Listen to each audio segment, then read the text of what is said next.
on for years now. So I learned the language of the Dinka.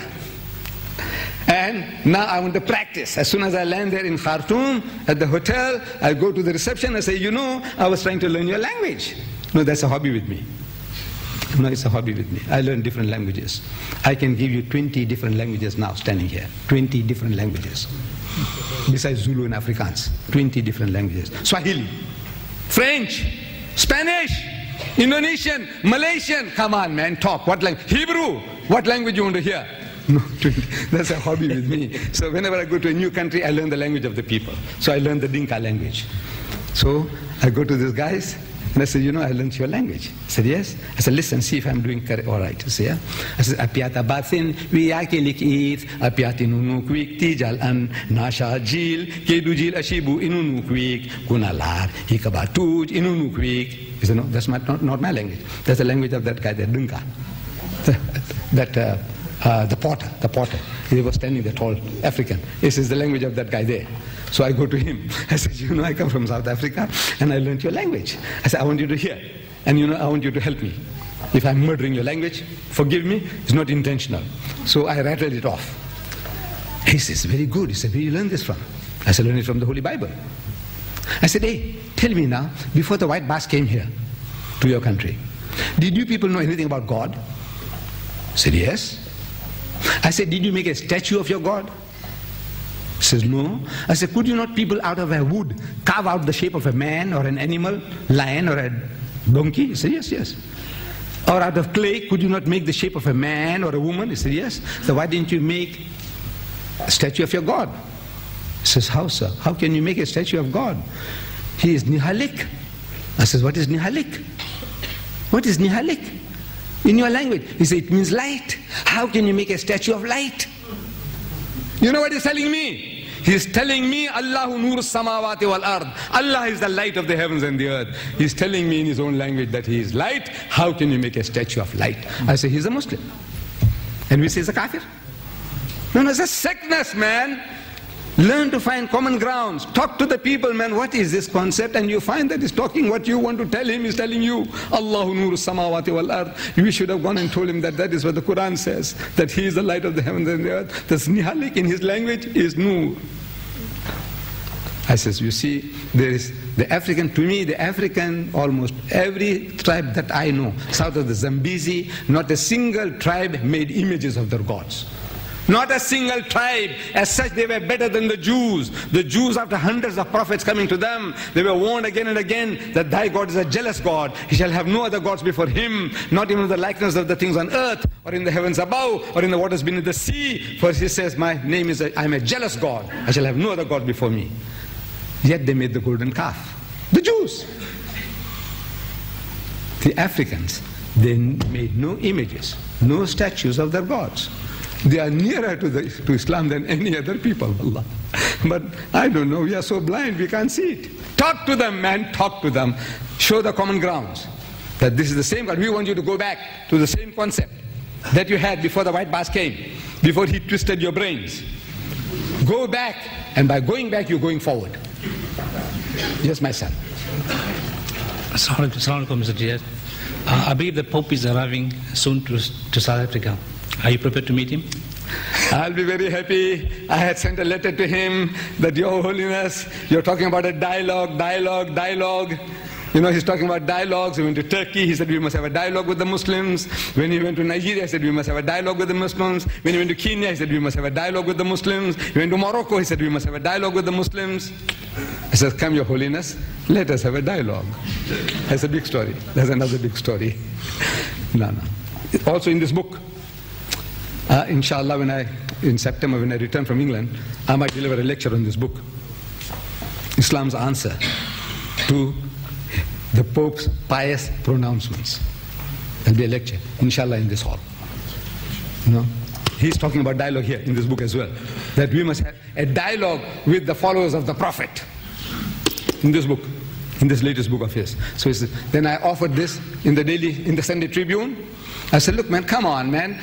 Your Pope says we must have a dialogue, and I'm looking for a bishop or an archbishop of the Roman Catholic Church or the Anglican Church or the DRC. Come and let us have a dialogue. But no, they want to come and knock at your door, catch you out one by one, because you are ignorant. You don't know, you have no knowledge. You want to push things down your throat. I said, come and talk, man. I can get 40,000 people in the King's Park. Is that King's Park? 40,000 Hindus, Muslims, and Christians and Jews, 40,000 people at my expense. Come and talk to them. You want a dialogue? Come and let's have a dialogue in public. They're silent as church mice. Namaste, Mr. Deedat. Nice to meet you. My name is Diamond Lal. I'm from USA. And I would like to ask you a couple of questions, sir. Not couple, only one. One, okay. You said that the Lord Almighty is in everything within the cosmos.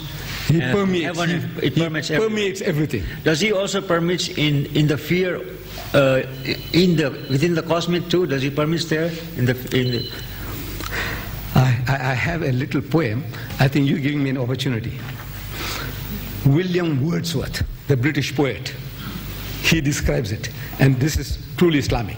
William Wordsworth, he says in his Tintern Abbey, his book of poetry called Tintern Abbey, he says about God, whose dwelling is the light of setting suns, and the round ocean and the living air, and in the blue sky and in the mind of man, a motion and a spirit that impels all thinking things, all objects of all thought, and rolls through all things. This is Islam.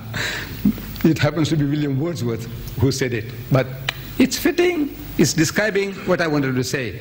And what you're asking is, his dwelling is the light of setting sun. He doesn't reside there. He's not located there. But figuratively, his dwelling is the light of setting suns, and the round ocean, and the living air, and in the blue sky, and in the mind of man, a motion and a spirit that impels all thinking things, all objects of all thought, and rolls through all things.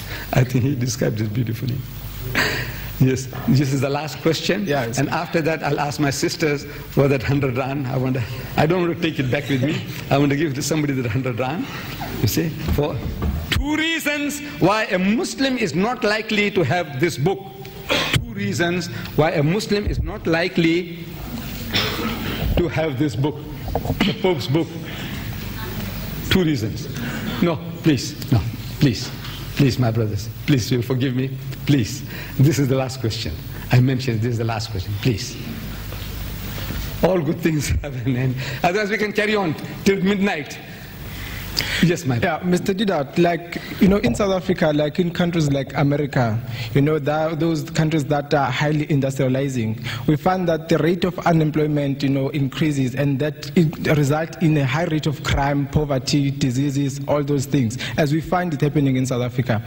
Then how can Islam, or Islam in association with other religions, can address these problems? What can they do in order to address the problem, especially to the historically disadvantaged people of this country, who are the majority who are in starvation? You see, the way we can establish the kingdom of God on earth is to follow his instructions. Mankind wants peace, but he does not want to be tied down to any law. He wants to be free. He wants to make laws for everybody else, but he wants to have the license to do what he likes. He wants to behave like an animal. The laws of God in the Quran and the Bible, they're giving remedies to your sicknesses. In the Bible and the Quran, and maybe in the Bhagavad Gita and the Ramayana. I don't know. If Swami Sahib was here, he might have helped us. But now I said, this is all in your book. The Christian, you said you got it in your book, but you don't want to follow it. Jesus said, if the eye offends you, cast it out.